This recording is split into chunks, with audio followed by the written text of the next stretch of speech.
What is up, ladies and gentlemen? My name is Aaron. This is Aaron's Aquatics. Today, I've got something really special for you. The guys at Aqua SD have sent me a package of coral of Acropora. I'm super excited to open this up. I don't want to talk anymore, do this YouTube. Subscribe, hit the like notification button. Let's just open up some coral.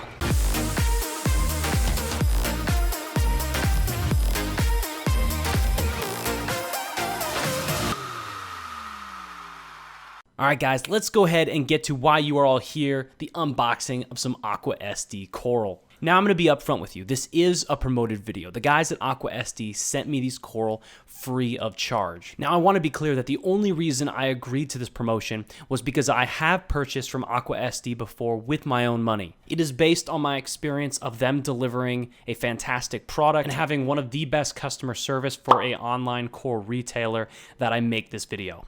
So as you can expect from an Aqua SD package, they are packed so well that they really don't want you to get in there per my knife fail counters up above. For those of you in the dirty south, it is hot down here. If you're planning on ordering fish, livestock, plants, coral, whatever online, make sure you request to the retailer to send a cool pack just like Aqua SD did.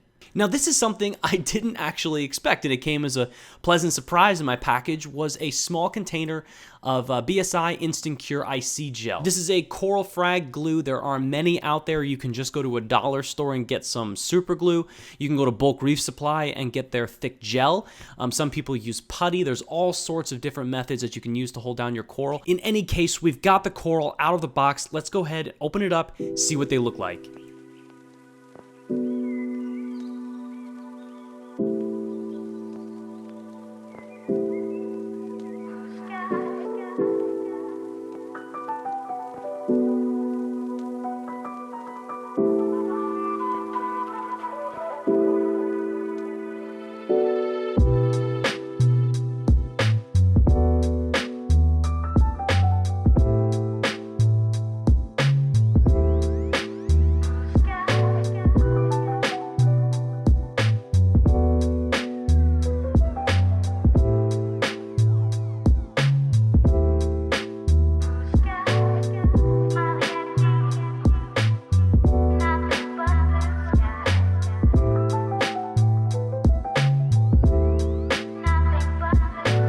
Alright guys, we've got the frags out of the box. It's time to put them in the sump.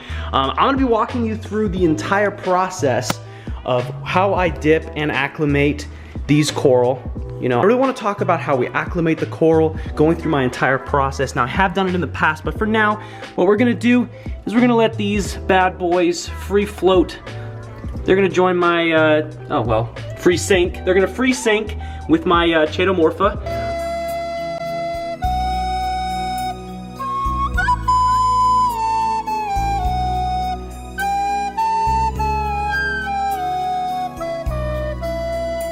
Who's doing great. One of them's gonna kind of float. They really don't know what they want to do. But man, I looked at some of these pieces underneath the light, cause oh man, I gotta look, right? They look amazing. You're not gonna be able to see really well from right here as the camera, but look at those greenish blue tips.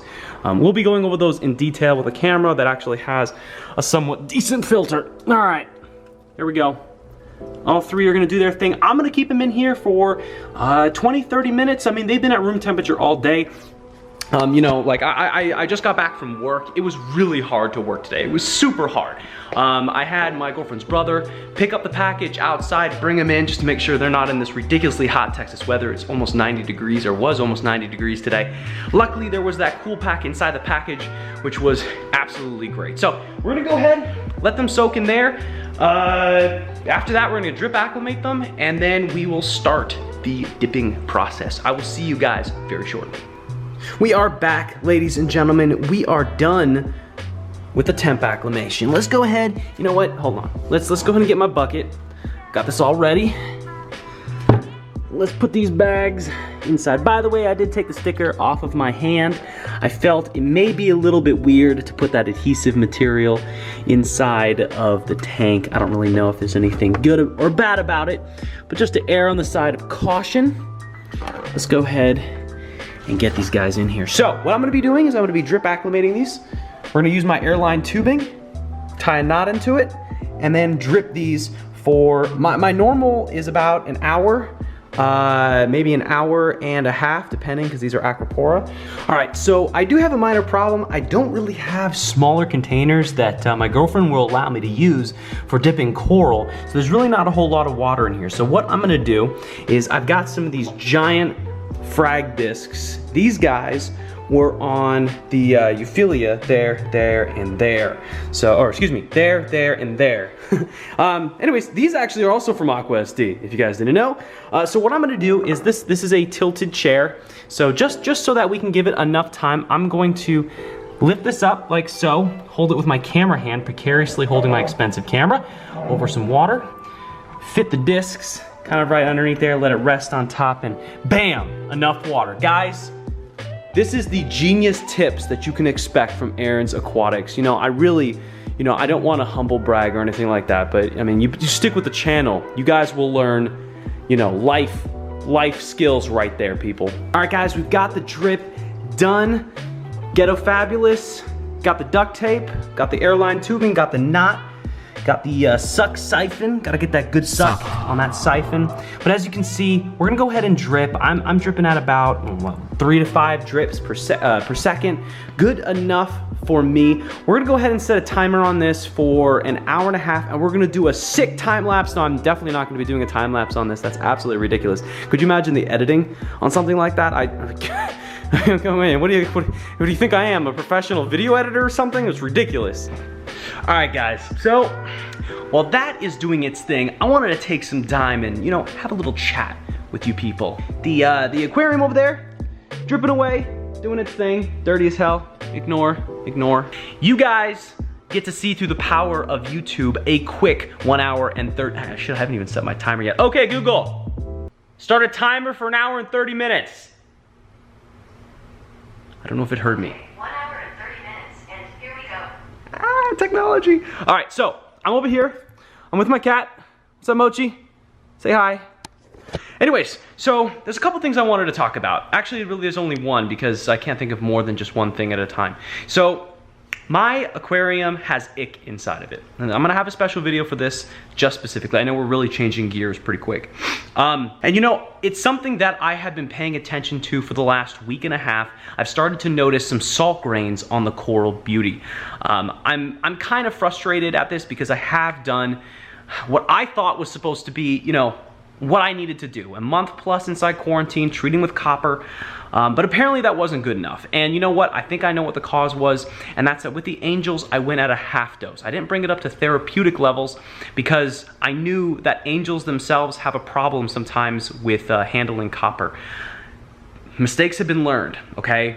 What I'm gonna be doing from here is I'm gonna need to move them all up in my quarantine tank. That means I'm pushing all of the wrasses back for this segment of quarantine, you know, because gotta cure the fish first, then we can introduce new livestock. So I'm gonna put the wrasses up there, I'm gonna put my current fish inside the quarantine. I'm gonna dose that with copper. I'm gonna bring it up to full levels. I'm just gonna do it slowly, all right? Then after that, by the way, that's the hard part. I gotta get the fish out of the tank. It's really difficult. That's why there's a trap over there right now.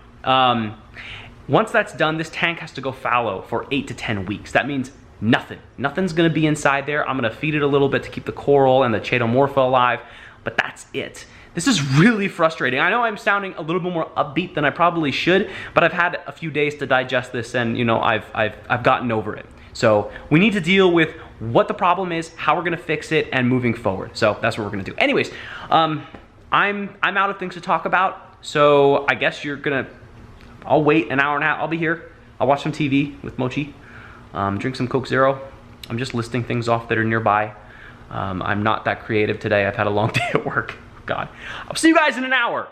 And we are done with the 1.5 hour drip acclimation. It is time to do the dip regimen. The first step is using Bayer Advanced Insect Killer. Now, while you can use Bayer's for any other coral, most people use it almost exclusively for SPS coral. And that's because there's a lot of flatworms that feed on SPS as well as other bugs that Bayer's specifically targets. My method for dipping with Bayer's is very simple. The first thing you do is wear protection, okay? Not that kind of protection, but the protection of your hands and your eyes. Now, I didn't use eye protection, and I only used one glove because that was the last glove I had. So for this particular video, do not use it as a means of reference for protection. You should use it for information only. Now, my method for dipping any coral in Bayers is typically about 10 milliliters of Bayer per 1 cup of tank water. So for me, if I'm doing a large batch of coral where I need 1 gallon of tank water, I dose with 160 milliliters of Bayers because, you know, there's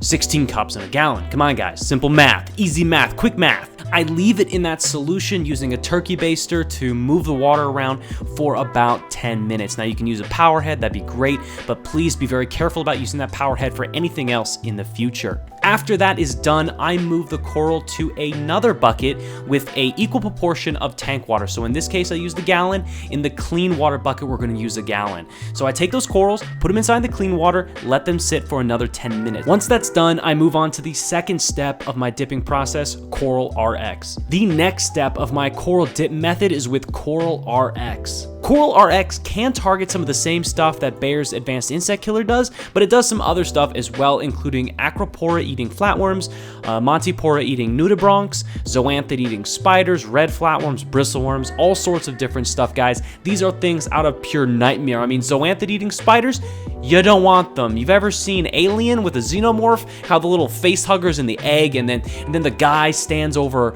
by the egg, and everyone knows what's gonna happen. The thing's gonna open up, and it's gonna face hug his face, and then guess what? He's got a little alien baby inside of him, and then 20 minutes later, he's in some medical facility. No one still doesn't know what's going on because apparently they haven't watched the movie. It bursts out of his stomach, explode. This is literally what happens to a zoanthid, people. The spider gets into the zoanthid, it eats the insides, and it explodes out the top. Instead of an alien, it's a spider. Spiders are horrible. They're terrible. You don't want them. Dip.